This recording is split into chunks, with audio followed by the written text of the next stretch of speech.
Bonjour les marques, bonjour les smart, bonjour peuple de catch-up. Bienvenue dans votre podcast qui suinte, qui dégouline, qui transpire le catch par tous les pores de la peau, du slip et du masque. Chaque semaine, nous passons au crible des chroniqueurs de la team catch-up, tous les shows de la WWE. Aujourd'hui, on se retrouve pour reviewer le vaisseau amiral de la WWE, Monday Night Raw, qui se passe à Memphis, Tennessee, USA. C'est le 1489e du nom. Eh oui, ça ne nous rajeunit pas. Au commandaire, Byron Saxton, Corey Graves et Jimmy Smith. Vous m'avez peut-être identifié, je suis votre dinosaure masqué, que dis-je ? Je suis votre Luchasaurus des podcasts, je suis votre tonton Chris.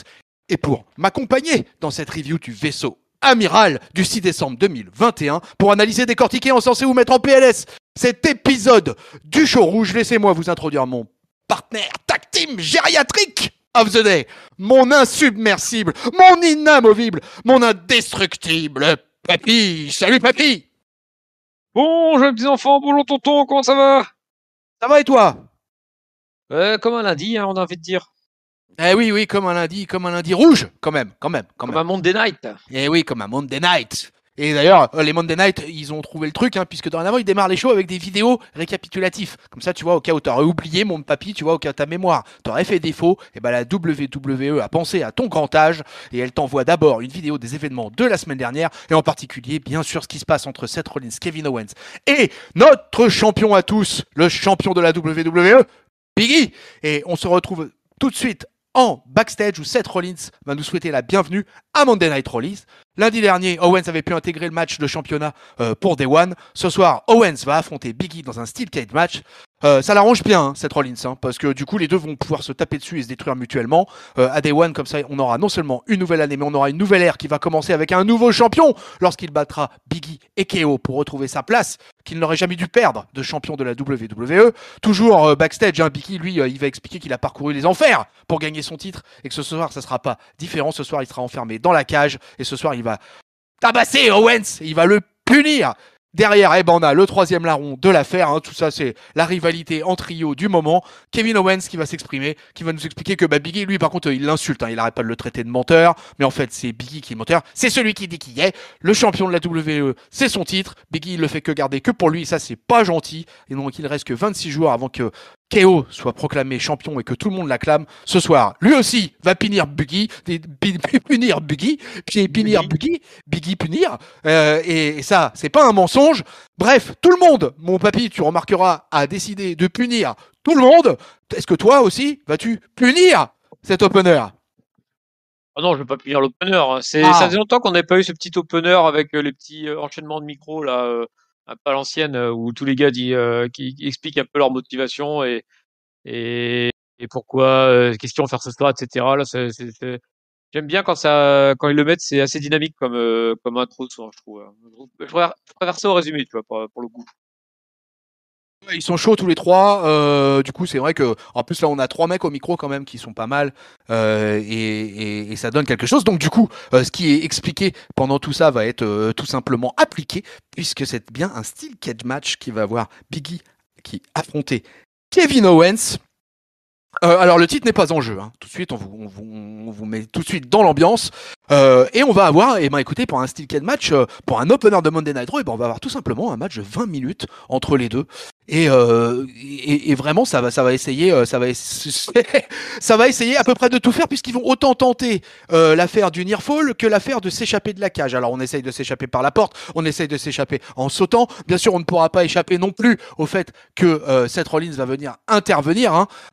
Du coup, d'ailleurs, à un moment où les deux vont vouloir tous les deux essayer de sortir par la porte, notre ami Seth Rollins va intervenir pour leur claquer sur le museau. Big E va s'enchaîner et va se prendre une session de notre ami KO, dont la fameuse pop-up powerbomb. Il va résister, et il va résister tout autant qu'il va non seulement sortir d'un tombé, mais qui va aussi après empêcher Owens de s'échapper par le haut de la cage. Là-dessus, notre champion à tous va porter son big ending depuis la seconde corde, et va s'enfuir par la cage malgré la tentative désespérée d'Owens de l'empêcher de faire ça. Non, ne fais pas ça, Biggie. Et bah si, trop tard. Biggie est sorti. Biggie remporte le match, mais c'est pas fini parce que après le combat, Seth Rollins, fou furieux, va s'attaquer à Biggie. Il va monter sur le ring pour rouer de coups. Tout le monde, hein, tout le monde va prendre, hein, tout le monde va prendre cher. Tout le monde va prendre sa dose. Owens, Biggie, mais Biggie, eh ben, au bout d'un moment, il va reprendre le dessus et il va réussir à surprendre Rollins avec une belly to belly. Il va achever Owens avec un deuxième big ending qui ce soir aura pris bien cher aussi.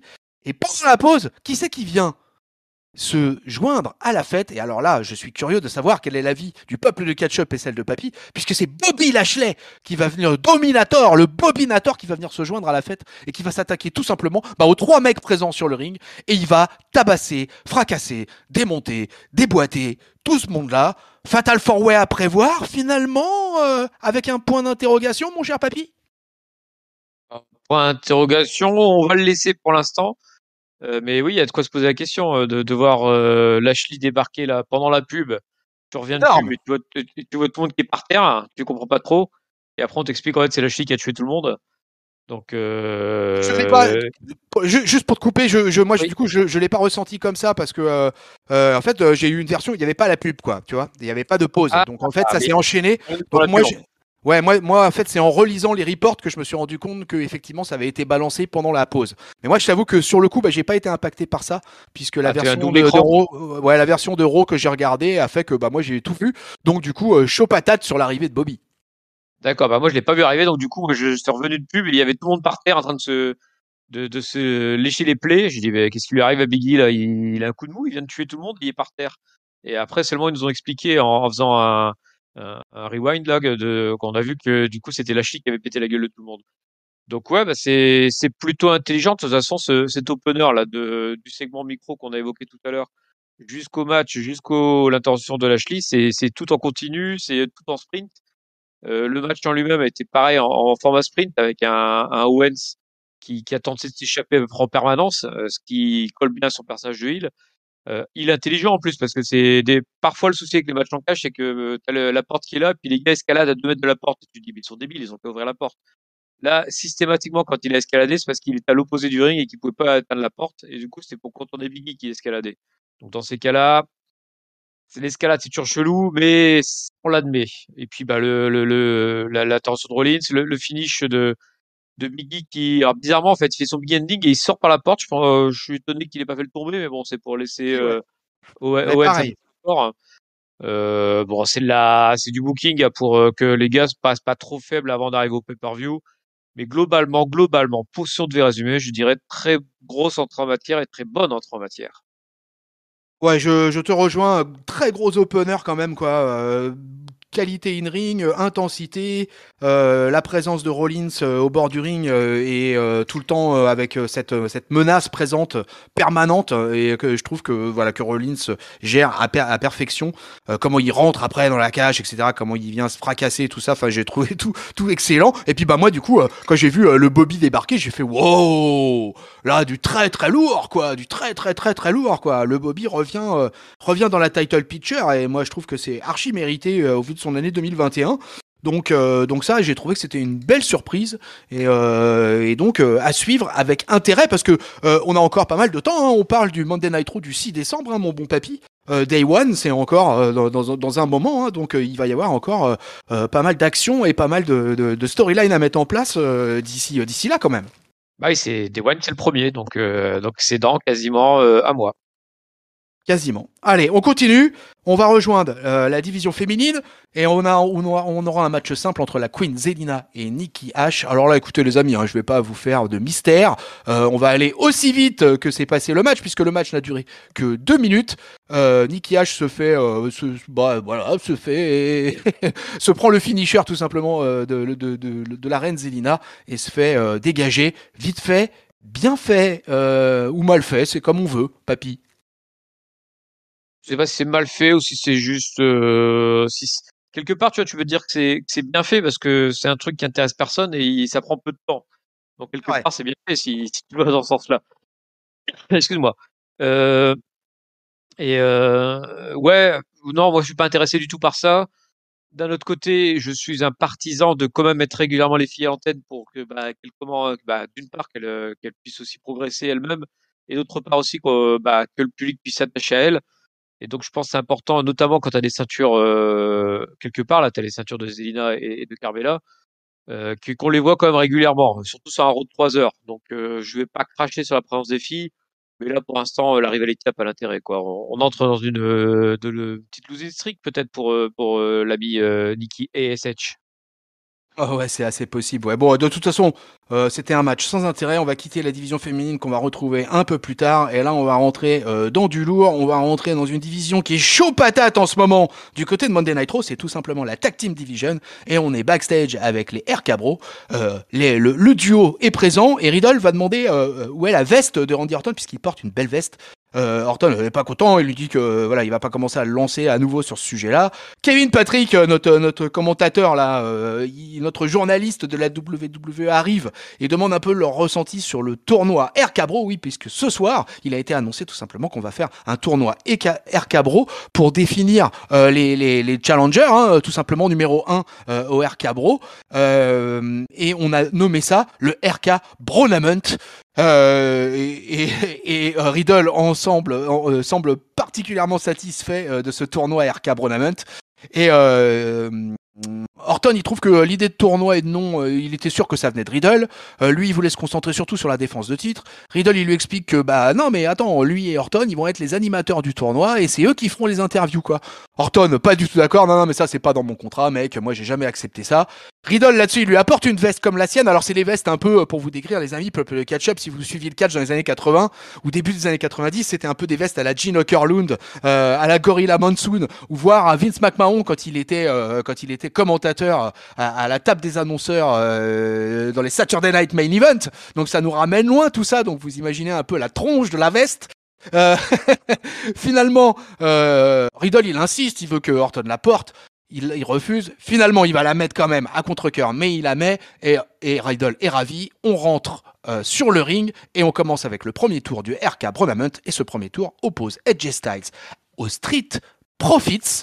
De l'autre côté, mon bon papy, j'ai perdu, ça me reviendra plus tard, mais j'ai perdu, c'était quoi l'autre match de l'autre côté? Mysterio contre Ah oui, les Mysterio et Academy, là, le Alpha Academy. Alpha Academy, exact, qu'on va retrouver un peu plus tard dans la soirée. Là, on va avoir un match qui va durer presque 10 minutes, mais qui va peut-être pas se passer en particulier comme Edge Styles pouvait le souhaiter. Puisque malgré toutes les différences qu'il cherche à avoir avec le grand géant nigérian, eh ben, y a un peu de la friture sur la ligne, j'ai envie de dire, sur la ligne Edge Homos. Et les Street Profits vont en profiter. Alors les Street Profits over à Memphis, là, hein, pas de problème. Alors eux, avec la foule, là, il n'y avait pas de problème. Donc ils ont pu envoyer tout ce qu'ils envoient habituellement sur le ring. Et ça fait plaisir, je pense, à peu près à tous les fans de catch de la planète de voir les Street Profits catcher. Mais finalement, il va se passer un petit événement. Parce que à force de mésentente entre Homos et Edge Styles, bah, les gars, ils vont se retrouver en count-out. Victoire des Street Profits. Et là, Dawkins va se prendre une grosse close line par Homos par-dessus la troisième corde. Il termine inconscient aux abords du ring.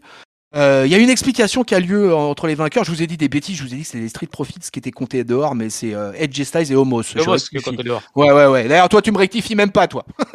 Non, mais je suis essayé galérer, je suis sur la merde. Faut me mettre un coup de pied sous la table du studio, quoi. Mais c'est Edge Styles et Homos qui ont dégagé les Street Profits du ring et qui les empêchent de remonter, quoi. Donc l'arbitre, il a plus qu'à compter jusqu'à 10 pour donner la victoire aux deux ex-champions. À ce moment-là, il y a une explication qui démarre après le match entre Edge Styles et Homos. Edge, il paraît assez frustré, quoi, que Homos finalement suive pas les consignes. Hein. Homos, il l'ignore et il quitte le ring, quoi. Là-dessus, Riddle, il rebondit sur le truc et il démarque direct avec le micro pour demander ce qui se passe entre les deux. Edge Styles dit que c'est rien, c'est un désaccord sans importance, que ça va passer dans une bonne équipe, quelque chose que Riddle peut pas connaître. Edge Styles, en plus, il menace tout simplement quand même de coller le micro au fond de la gorge de Riddle et il va quitter le ring passablement énervé, quoi. Hein. Donc Riddle demande à Orton s'il a quelque chose à ajouter. Absolument rien du tout. Donc, victoire quand même, malgré de la dissension entre Edge Styles et Homos, papy. Ça y est, papy. Le split arrive. C'est pas les Street Profits qui ont gagné? Tu m'embrouilles. Bah si, c'est les Street Profits qui ont gagné. Tu dis n'importe quoi, là, tonton, là, t'as tout mélangé. C'est Homos qui est décompté. Donc c'est les Street Profits qui gagnent. C'est les Street Profits qui gagnent.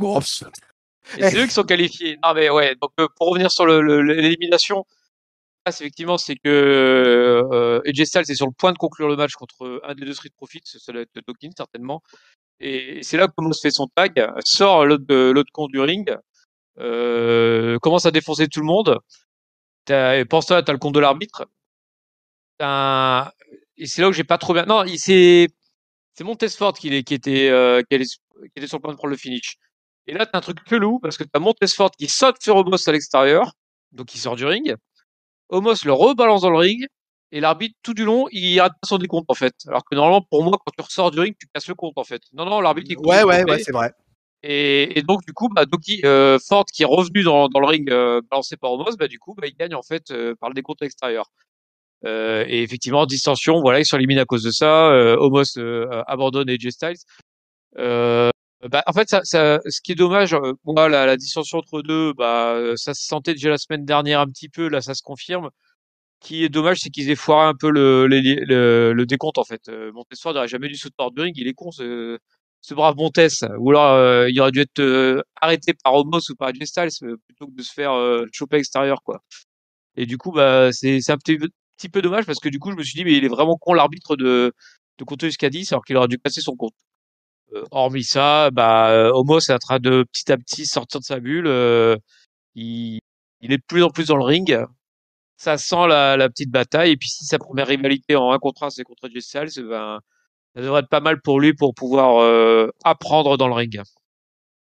Ouais, écoute, en tout cas, moi je constate que la Tag Team Division à Monday Night Raw va bien. J'ai trouvé ça super cool là d'attaquer le show avec l'annonce comme ça d'un tournoi, des tag teams et tout ça pour définir un number one contender, etc. Moi je trouve ça parfait. Tu connais mon aversion pour les contenders match hein, où le champion est dans le ring pour savoir si l'autre va pouvoir avoir le droit à un shot contre lui. Là on n'est pas dans cette configuration, on est dans une vraie configuration de compétition et je trouve ça super chouette. Euh, que dire sur les Arcabro de plus que ce qu'on dit déjà depuis des semaines quoi. Pour moi ça reste tout simplement génialissime. Alors là le coup des vestes cette semaine c'était excellent vraiment que je sais pas si c'est Riddle qui a eu l'idée ou si ça vient des bookers mais j'ai trouvé que c'était cool quoi de faire un espèce de truc comme ça vintage et vraiment tout le segment m'a plu et m'a embarqué et ça matchait du début à la fin. Allez, on continue le déroulé avec. Il y aura un petit segment backstage avec Becky Lynch hein, qui vient pour mettre la pression un peu à son adversaire du soir, Liv Morgan, puisque je ne vous l'avais pas encore dit, mais ça y est, je lâche le morceau. Ce soir, papy, le main event, c'est Liv Morgan face à Becky. Wouh, la fête!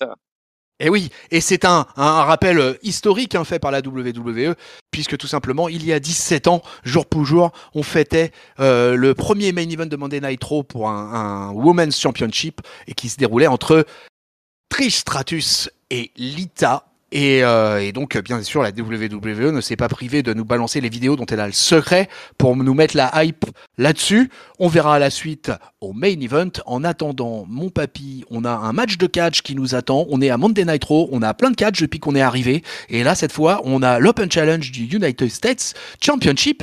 Damian Priest est là. Et Damian Priest est venu apparemment parce qu'il doit s'emmerder un peu. Hein, donc, il vient et il organise un petit Open Challenge. Et qui c'est qui va répondre à cet Open Challenge? C'est Robert Roode. Robert Roode, ouais, tranquille, accompagné de son Ziggy, hein, bien sûr, hein, parce que Ziggy ne le quitte pas. Et Robert Roode, il va faire une belle opposition dans un match de presque 10 minutes, 9 minutes 37 exactement.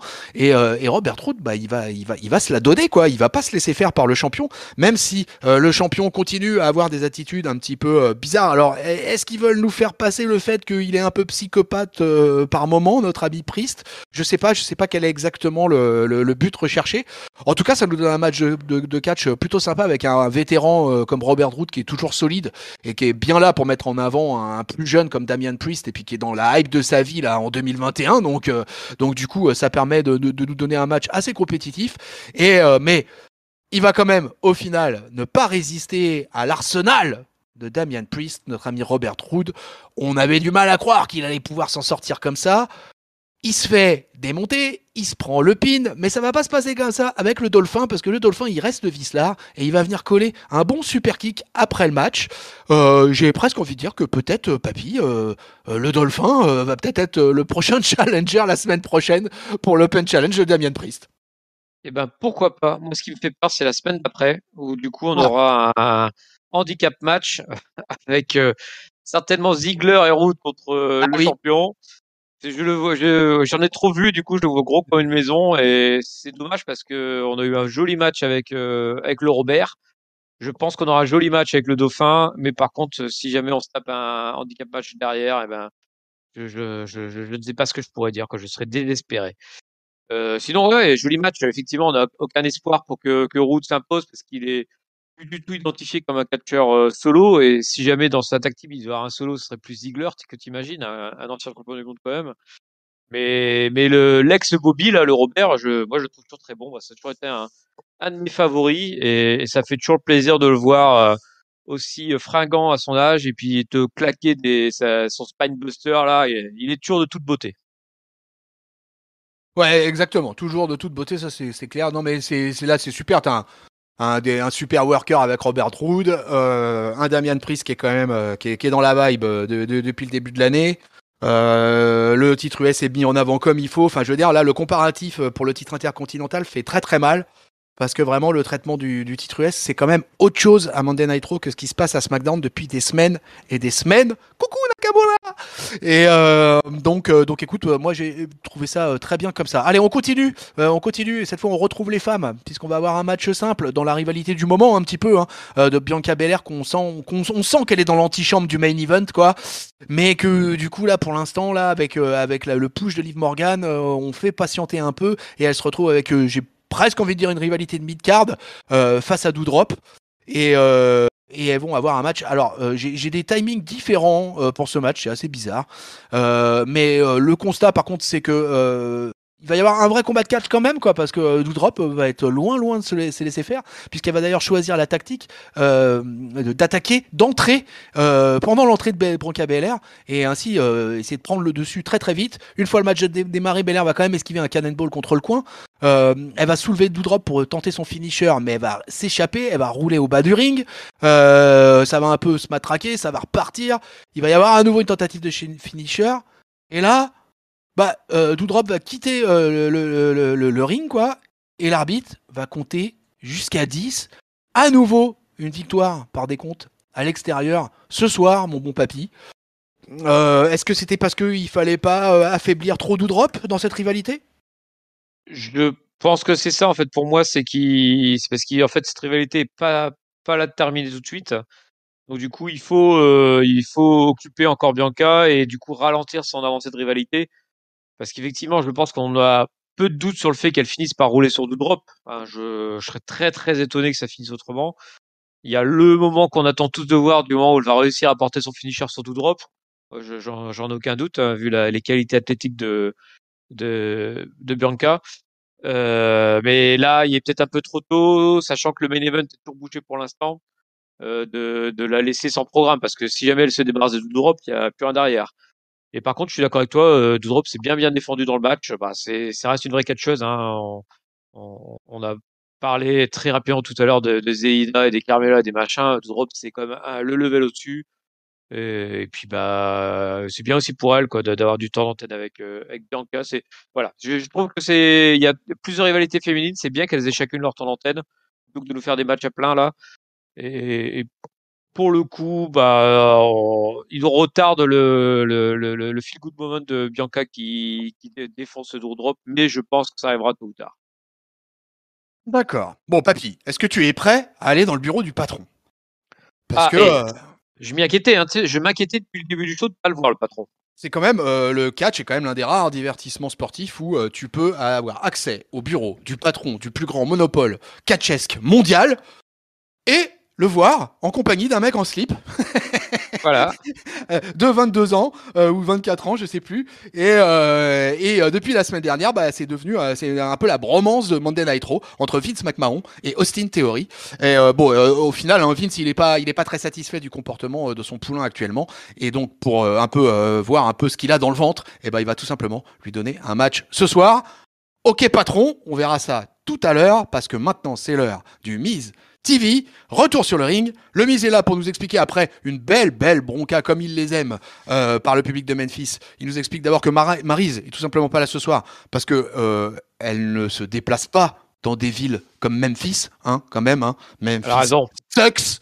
Et l'invité du soir du Miz, ce n'est autre que Edge. Donc là, Géliel et Gaël, dans leur fauteuil, ont fait un bond de 2 mètres. Il arrive sur le ring et le Miz va l'enchaîner direct, en lui expliquant que tout simplement, il est trop vieux, il est trop faible dorénavant. À une époque, peut-être, après leur échange de la semaine dernière, il lui aurait mis un spear. Mais Edge, du coup, il va lui conseiller de pas trop confondre la gentillesse et la faiblesse, quoi. La gentillesse, le Miz, il en veut plus. Il en a pas eu d'ailleurs à ses débuts lorsque Edge était à son apogée, quoi. Et il a pas vu à l'époque que le Miz avait les épaules pour mener à bien une belle carrière, une grande carrière, là, tellement qu'il est même nommé chez la concurrence. Et que voilà, et que pendant ce temps, le Edge, il était trop occupé à sauver sa place. Euh, mais Edge, il va lui rappeler que c'était pourtant à Memphis, donc voilà, l'occasion de se choper un peu de pop, qu'il l'avait pris à part pour lui dire qu'il avait quelque chose de spécial, mais le Miz l'avait ignoré. Edge, du coup, raconte un peu le même genre d'histoire qui lui arrivait quand il était jeune, au début de sa carrière, que lui, il pensait pas mériter la meilleure place dans le roster. Edge, il explique qu'il voulait affronter toujours les nouveaux talents et qu'il n'était pas du genre à vouloir rabaisser les gens. Enfin bref, c'était un magic, un perfect Edge. Le Miz, il veut conclure en disant à Edge que bon, lui, depuis, il l'a largement dépassé et que pour régler cette affaire, tout simplement, il va lui proposer un match à WWE Day One. Edge va accepter et va même proposer, mon papy, de faire le match dès ce soir, pourquoi pas. À vrai dire, allons-y. Mais le Miz, en bon heel qu'il est, va refuser et se donne rendez-vous le 1er janvier pour le WWE Day One. Edge versus Miz, c'est booké, c'est dans la boîte, mon papy. C'est dans la boîte, et ben voilà, comme quoi j'ai fait une petite erreur de prévision. J'étais persuadé qu'on aurait un mix tag team match avec les femmes de ces messieurs, mais a priori ça se réglait entre bonhommes. Du coup, j'espère que c'est pas pour retarder, nous faire une rivalité jusque Mania. J'ai des doutes quand même, mais là du coup, on verra ce que ça donne. Le second micro était bien sans plus. Euh, j'ai rien j'ai pas relevé de phrases vraiment au-delà du normal, on va dire. Bon voilà, et ces deux pros, ils vont nous gérer ça aux petits oignons, puis il y aura un match certainement pas dégueu, pas foufou non plus à Day One, et puis on verra ce que ça donnera ensuite. Moi, ce que je donnerais au crédit de Edge dans cette histoire, c'est que je trouve ça vachement bien. C'est-à-dire, il est parvenu spécifiquement pour le main event par rapport à la ceinture de champion du monde, etc. Il offre des rivalités un peu intermédiaires entre guillemets, je dirais, avec Randy Orton, là avec le Miz. Moi, je pense que ça va donner une très bonne rivalité parce que là, on a un alignement vraiment super bien respecté et avec l'un des top heels de la fédération, en l'occurrence le Miz, et puis avec un Edge qui est adoré par le public, parce que là, vraiment encore, l'accueil dans le Tennessee a été monstrueux. Donc, je pense que ça va être sympa et puis on va voir un peu comment ça va se développer au fur et à mesure. Je m'inquiète pas, en plus au micro avec le Miz, de un peu comment ça va trash talker d'ici là. Donc, écoute, c'était plutôt pas mal comme ça. Ouais, ça se regarde, mais moi je fais partie des suiveurs qui pensaient que Edge avait profité justement de son retour pour affronter tous les gars qu'il a pas pu affronter pendant c'est quoi, c'est 9 ans qu'il a été arrêté? 9-10 ans? Ouais, 10 ans, Euh, ouais. 10 ans. Donc, je me disais, tiens, bah voilà, sur ces 10 ans, t'as quand même pas mal de mecs qui ont éclos, quoi. Même des Zayn, des Owens qui sont là depuis des années maintenant, mais qui sont arrivés pile quand lui est parti. Et je pensais qu'il irait plus dans cette direction-là. Le Miz, il était déjà là quand il est parti. Bon, après, c'est pas grave, c'est pas la mort non plus. Edge, finalement, il catch encore pas mal, pour un mec qui dit toujours, c'est peut-être mon dernier combat. On voit qu'il en a encore largement sous la pédale. Donc on va voir. Ouais, oui, il en a largement sur la pédale, ça, j'ai pas de doute là-dessus, quoi. Allez, on continue, on retrouve le RK Tournament, le premier tour, enfin, en fait, qui sont des demi-finales, quoi. Et les Los Mysterios vont affronter les Alpha Academy. Alors, Riddle et Orton sont toujours présents, avec leur magnifique veste marron, marron beige, avec le sigle WWE. Les Los Mysterios avec un Otis toujours un peu extatique et qui est je sais même pas comment dire. Je suis un peu circonspect, on va dire, avec notre ami Otis. Mais bon, on va avoir un match en fait qui va être extrêmement rapide, qui va être de moins bonne qualité quand même que le premier match du tournoi. Et on va avoir une victoire des Mysterios assez facile en 3 minutes, quoi. Et ça va se terminer alors pauvrement à l'image du match avec un petit roll-up de Dominique. Après le combat, Riddle va monter sur le ring pour avoir la réaction des perdants et Otis va lui répondre en lui collant un slam. Voilà, merci Otis, c'était sympa de ta part. Donc voilà, au final, on a une finale pour le RK Bronament qui verra s'affronter Los Misterios à... alors du coup j'ai un trou là, Street Profits ou Edge Homos? Street Profits, finale 100% face. Street Profits, finale 100% top babyface, effectivement mon papy. Alors, qu'est-ce que t'en penses de cette finale du coup? C'est surprenant, 100% face avec Ouais, un hein. champion face. Eh ouais, hein. Donc là, Exactement. pour le coup, je t'avouerais que c'est la surprise.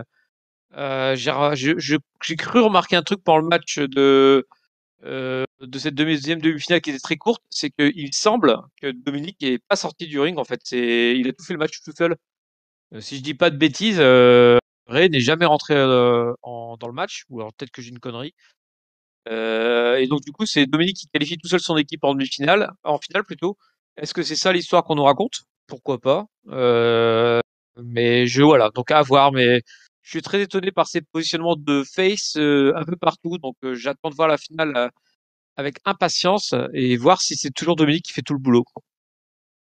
Ouais, c'est vrai que tu as raison. Le truc étonnant dans cette histoire, c'est qu'on se retrouve avec deux équipes face en finale du RK Bronament et qui vont affronter des champions qui sont eux-mêmes des gentils. Donc c'est vrai que c'est assez surprenant le choix du booking là, mais pourquoi pas, après tout ça peut lancer un truc, ça peut lancer un truc assez sympa.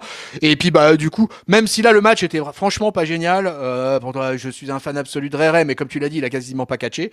Et bon, du coup c'était un peu faiblard, mais bon, on peut leur rendre honneur que voilà, à partir de là, à partir de ça, il nous crée un petit tournoi, une finale, et puis quelques interrogations, quelques questionnements sur ce qui va se passer dans la Tag Team Division. Donc moi, je trouve encore une fois que c'est bien joué. Voilà. Allez, on retourne en coulisses une dernière fois dans le bureau du patron, mon papy, avec Théorie, qui est toujours là.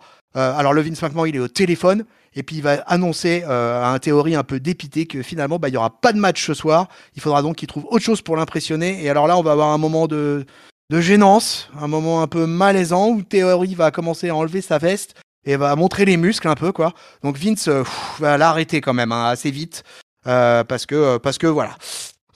Et au final, bah, le truc c'est que Theory n'aura pas son match, papy. Il aura pas son match, bah non, et c'est parce que Théorie, il est couillon. Il a pas retenu la leçon de la semaine dernière. On lui dit de s'attendre à l'inattendu. On lui annonce un match et finalement on lui retire le match. Et quand on lui demande s'il est surpris, il fait bah oui, je suis surpris. Moi, je pensais que j'aurais un match. Donc il retient pas la leçon et ça énerve un petit peu Vince qui du coup lui met le défi d'aller l'impressionner autrement. Mais on sent qu'il y a un travail de fait avec lui. Ils sont en train t'as l'impression qu'ils essaient comme s'ils étaient en train de le préparer finalement devant nos écrans. Ce brave Théorie. C'est sympathique sans plus. J'ai l'impression de dire beaucoup sans plus ce soir, enfin ce jour, enfin bref, aujourd'hui. Euh, en fait, tu vois, il y a plein de trucs quand tu regardes ce Euro, tu te dis ah tiens ça pourrait être pas mal s'ils vont dans cette direction. D'un autre côté, tu te dis ouais, bah à mon avis c'est juste qu'ils savent pas trop où ils vont, donc du coup ils enchaînent les segments comme ça puis ils verront ce qui marche. Et donc je pense que ces segments Vince théorie sont purement dans cet esprit de remettre un peu Vince pour un peu de star power dans l'émission. Et puis, bah, Tori, il est marrant, il est jeune, donc on va voir ce que ça donne. Ouais, ouais, on est dans l'expérimentation. Exactement. Allez, on revient dans ce qui va être notre avant-dernier match de ce Monday Night Raw. Et là, c'est pas un retour, mais quelqu'un qui est en train de revenir petit à petit. C'est notre ami Finn Balor. L'Irlandais est dans un match simple. Il va affronter un autre revenant un peu. C'est en l'occurrence T-Bar. T-Bar qui est donc dorénavant en solo. Et on va avoir un match quand même très rapide. 3 minutes 38. T-Bar en fait va avoir la première minute de match. Et après, derrière, ça va être le déroulé de signature move de notre Finn Balor national qui va casser la gueule à T-Bar. Mais on sent que tout se passe plutôt bien pour Finn Balor. Il va gagner son match, battre T-Bar, mais il va se faire attaquer à la fin du match. Et par qui, papy? Eh bah par Austin Theory, qui finalement apparaîtra et qui va venir faire son finisher et qui va même se permettre ensuite de faire son selfie sur le corps inanimé de Finn Balor. Juste ce qu'il fallait peut-être pour impressionner le patron. Pour represser le patron, pour se lancer une nouvelle petite rivalité dans le main roster, pour Théorie. Bah ouais, en plus, le Finn, il a pas grand chose à foutre, donc on lui a filé un petit bar, là, pour l'occuper, quelques minutes dans sa soirée, et puis, bah, je pense qu'il va avoir un plus gros morceau avec Théorie. Ouais. Et enfin, on aura une dernière petite explication, entre guillemets, intervention avant le main event, puisqu'il y aura MVP qui sera là pour expliquer que l'intervention de Bobby Lashley en début de show, c'est pas acceptable pour leur business, quoi. Parce que la WWE a osé organiser un match de championnat sans Bobby Lashley. Donc, MVP se décide à rectifier les choses. Et donc, il va aller faire la même avec le patron. faites la même chose avec votre patron. Allez le voir, vous aurez votre augmentation, vous verrez, ça sera sympa. Mais en l'occurrence, ça, c'est pas une augmentation qui veut le Bobby Lashley. On sent bien que c'est un match de championnat. Alors, est-ce qu'il va réussir à obtenir un match de championnat peut-être avant Day One? Ou est-ce qu'il va tout simplement vouloir s'intégrer au Fatal 4-Way, Papy? Ouais, je pense que pour une affiche monstrueuse à Day One, il faudrait que ce soit dans le Fatal 4-Way. Ouais. En plus, Bobby Lashley a une forme de star power que n'ont pas finalement les trois autres. Alors Rollins, si, quand même. Rollins, est vraiment au-dessus de l'eau, mais Biggie et Owens, c'est des bons workers, mais je suis pas sûr qu'ils apportent un star power monstrueux, on va dire, dans le monde élargi des suiveurs de catch, en fait. Tandis que à Bobby Lashley, c'est de la grosse bestiole là. Je pense que directement tu t'accroches l'œil avec un mec comme ça, quoi. Et je pense que ça serait bien. J'ai l'impression que ce Day One, ils ont envie de mettre une affiche monstrueuse quand tu vois ce qui se passe à SmackDown, par exemple. Et donc du coup, bah, je pense que Lashley, bah, il serait très bien dans un Fatal 4-Way. Ouais, je te rejoins aussi. Moi, de soi, en plus, j'aime bien les matchs à stipulation à plusieurs comme ça. Donc, effectivement, je préférais voir Bobby Lashley se retrouver dans un Fatal 4-Way que choper le titre ou pas d'ailleurs durant ce mois de décembre. J'aurais du mal à les imaginer booker un titre comme un truc individuel, un contre un pour Biggie d'ici Day One. Donc, effectivement, je pense pas que ça va être la solution adoptée. Allez, on arrive à la fin de notre Monday Night Raw et on arrive tout simplement au main event pour le Raw Women's Championship. Becky Lynch affronte Liv Morgan. Alors ça a été teasé déjà depuis un long moment. Ça a été teasé sur tous les réseaux par la WWE tout au long de la semaine. Pendant le match, on aura eu tout. Comme je vous l'ai dit, le récap sur les 17 années avec le main event entre Trish Stratus et Lita. Cette fois, ça y est, c'est parti. Elles vont s'envoyer. Et alors là, il va se passer un truc un peu étrange. C'est que, à la différence de certains matchs, je pense en particulier au match des Mystérieux, ou au match tout simplement où qu'il y avait avec Damien Priest, bah, il va y avoir un espèce de truc un peu bizarre puisque la foule va être étrangement éteinte. Déjà, moi, le premier constat que je fais ringside, c'est que tout le monde est assis. Souvent, on est habitué, les shows de la WWE ou de la All Elite Wrestling, enfin dans le monde du catch en général, côté hardcam avec le public, etc., c'est debout, il y a de la pancarte, il y a des choses comme ça. Là, il y a quasiment rien, il doit y avoir un ou deux signes à tout casser dans le public et tout le monde est assis. Bon, bref, le match se lance, les deux nanas tentent un peu de soulever la foule, mais on sent que c'est vraiment compliqué, quoi. On sent que ça vient pas et on sent que les chants viennent plutôt d'assez loin. Liv Morgan va avoir une bonne période de domination, mais Becky reste quand même dans son personnage de heel, papy, on en parlera, mais malgré tout, elle utilise tout un tas d'artifices de heel dans son catch, et elle s'en prive pas. Liv Morgan va avoir plusieurs near falls consécutifs et à chaque fois la Becky va s'en sortir. Tentative de soumission des deux côtés également, à chaque fois ça s'équilibre. On va aller au bout du bout comme ça dans un match de 15 minutes qui va manquer souvent de rythme parce que par moment elles vont tenter des sessions de strike où on attend que le public soit ouh ouais ouh, et puis en fait ça va jamais arriver. Il va y avoir je sais pas, le public apparemment on avait soit rien à foutre, soit il y avait d'autres raisons, mais un calme absolument incroyable dans ce stade, dans cette arena de Memphis. Et au bout de ces 15 minutes, Becky Lynch va réussir à faire quoi? Va réussir à coller un roll-up en s'appuyant sur les cordes, en trichant comme il faut. 1, 2, 3, victoire de Becky Lynch. Le show va se terminer sur la célébration de l'Irlandaise. Basta, terminado, Monday Night Raw se termine ainsi, mon papy. Victoire de Becky Lynch. Tout reste, les lignes ne bougent pas sur ce coup-là. Ouais, ça bouge pas. Moi, franchement, ça m'a pas choqué plus que ça, le public. Je n'ai pas forcément remarqué.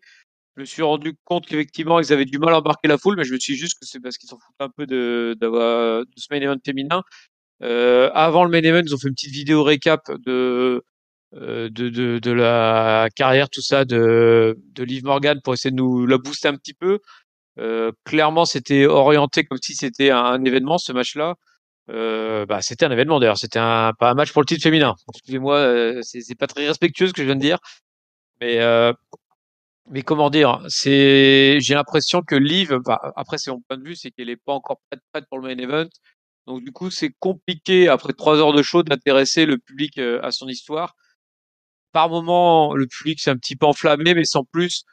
Comme tu dis, Becky, elle fait des mouvements de heal, mais de toute façon, elle est heal depuis son retour. Hein. Becky, t'entends, on dit qu'elle est twinner, mais pour moi, elle est pas du tout twinner, elle est juste heal. Sauf que t'as une partie publique qui est toujours accrochée à ses basques, et donc du coup, elle a beau faire les pires pourritures, elle est comme suivie par une partie du public. Quoi. Elle fait jamais de truc de face. Hein. Becky, elle fuit le C'est combat, clair. elle triche, elle fait jamais rien de face. Elle est Ouais, c'est- uniquement heal. Hein.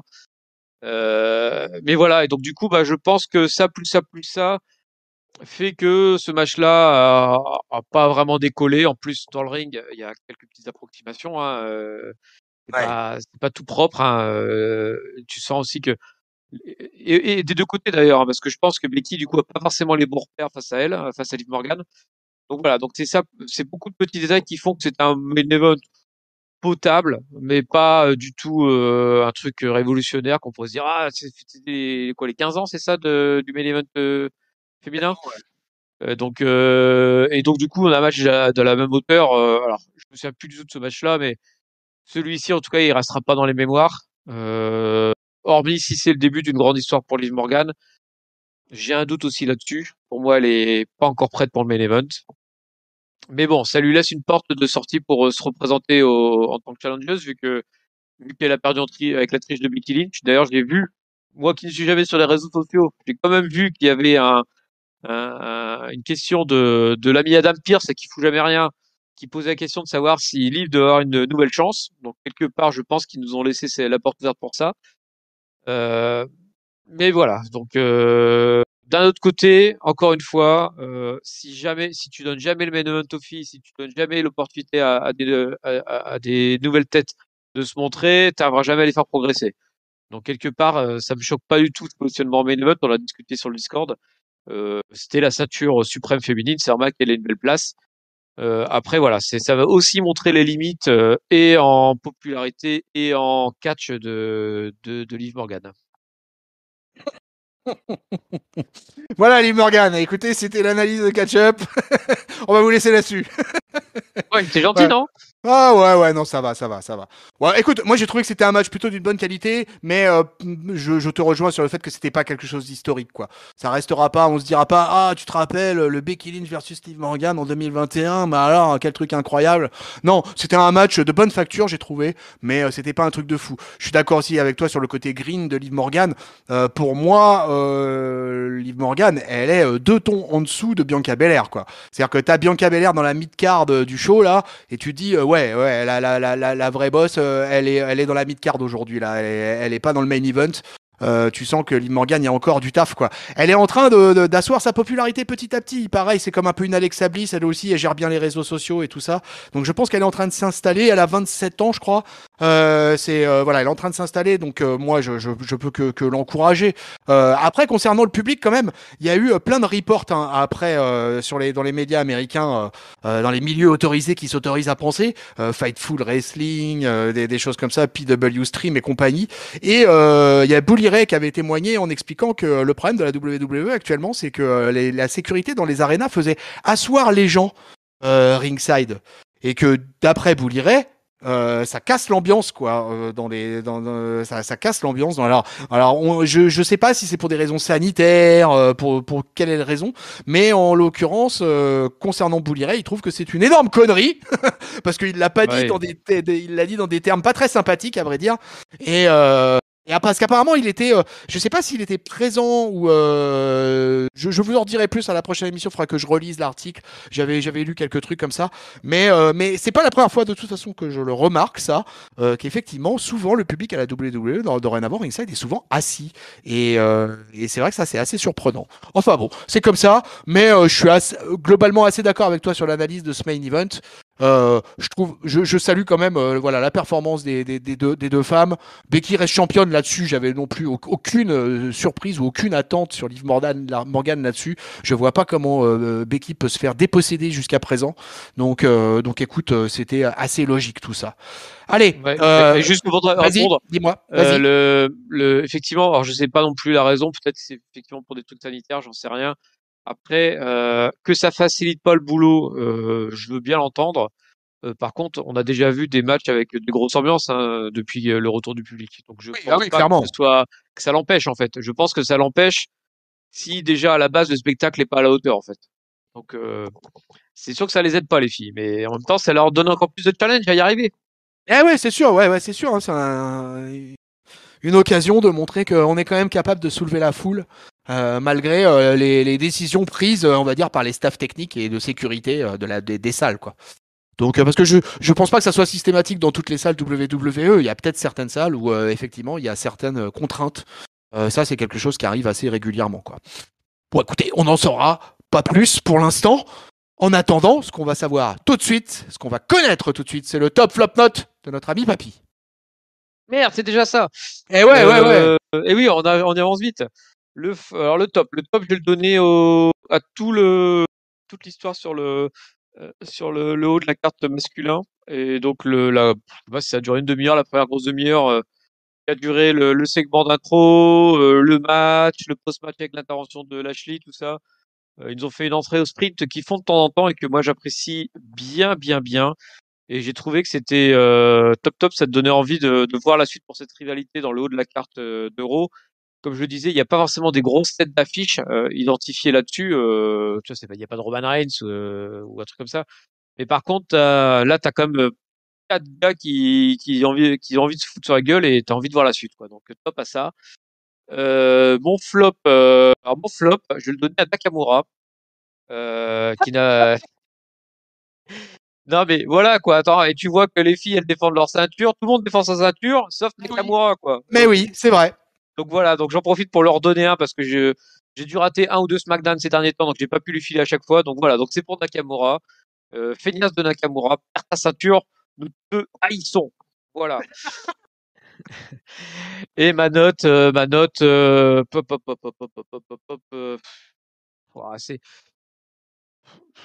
vais donner classique 3 en fait, parce que j'ai toujours un peu le même sentiment que la WWE.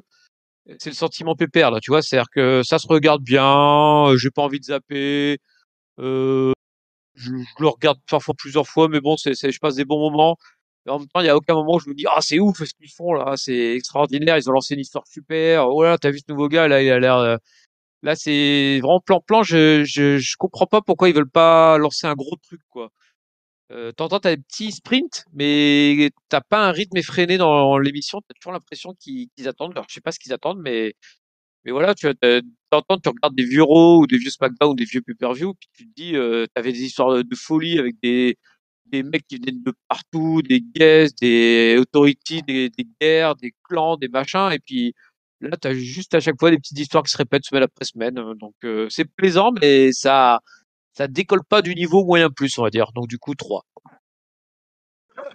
C'est pas si mal, 3. C'est pas si Mais mal. oui, c'est pas si mal, mais c'est Mais ouais, pas, ouais. c'est quoi un 3? C'est un 12 sur 20, donc c'est pas non plus la fête du slip, quoi. Tu passes, mais tout pile. Ouais, voilà, tout à fait. Allez, bon, moi, sur mon top flop note, je vais donner mon top.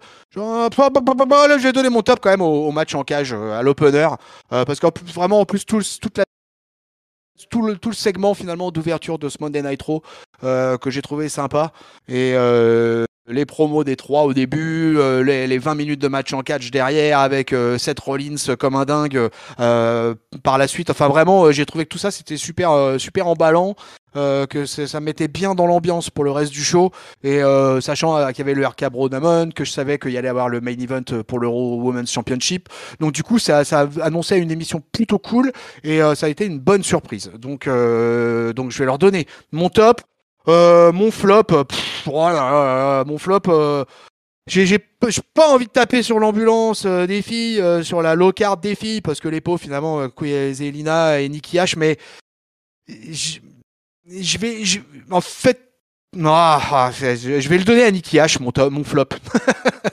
Parce que vraiment, je suis super déçu par Nikki H là, depuis le passage de super-héros. Elle a eu le titre quand même, mine de rien, on parle d'un truc, elle a eu le titre il y a 3 mois de ça, quoi.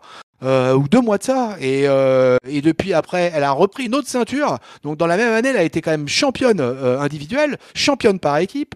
Là-dessus, elle perd le titre. Là, elle vivote. Elle montre plus rien. J'ai l'impression que tout est à bout de souffle. Elle se fait battre par Queen Zelina en 2 minutes, voilà, en 2-2, c'est le cas de le dire. Enfin, je suis assez déçu pour Nikki, qui est quand même la grande amie de notre patron. Et donc ça fait du mal à mon petit cœur quand même que Nikki H se retrouve dans cette situation-là. Donc je vais lui mettre un flop, mais pas un flop finalement porté trop contre elle, mais peut-être pour le booking. Et puis je sais pas quoi, c'est comme ça. Allez pour Nikki H. Et puis bah ma note, papy, bah je vais te rejoindre. On va être une tag team équilibrée parce que moi aussi je vais mettre un 3. C'était cool, c'était pas fou, c'était pas génialissime. Il y avait des trucs un peu bancals. On l'a dit aussi, il y avait quand même le finish aussi, du catch match, c'est quand même le petit truc quoi. Je suis désolé, quand Biggie il met son big ending, normalement il peut gagner le match sur le compte de 3 quoi. Pourquoi sortir de la cage? Je te rejoins là-dessus quoi. Ça c'est, on se demande à quoi ça sert ça. On se dit bah non, bah le mec ça y est, il a réussi à aller au bout, il a fracassé le gars, il lui a collé son finisher, bah il a plus qu'à faire le tomber et puis c'est marre.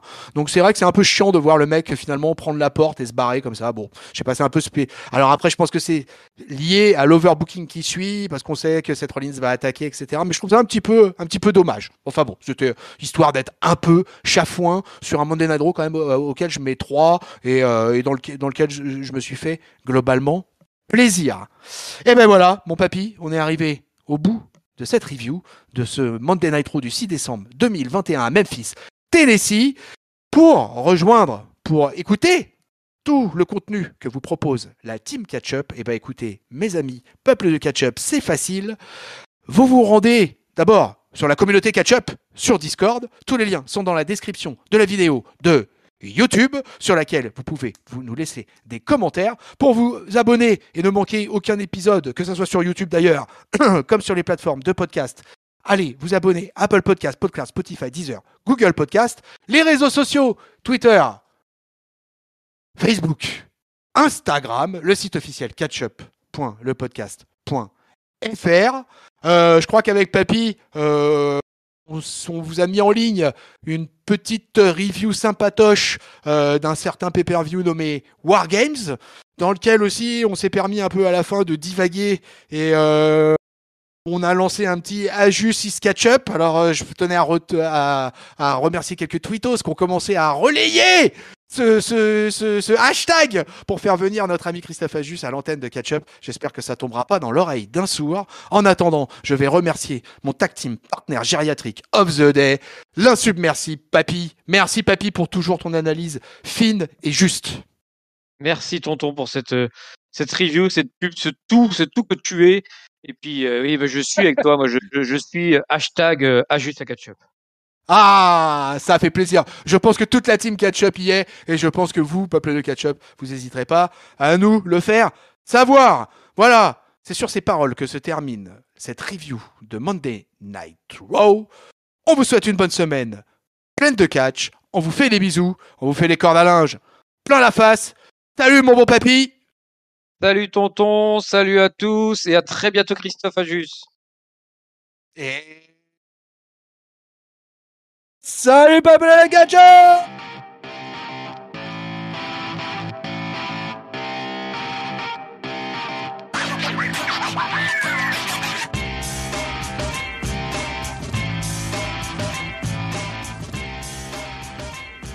Le hashtag de la semaine est lancé.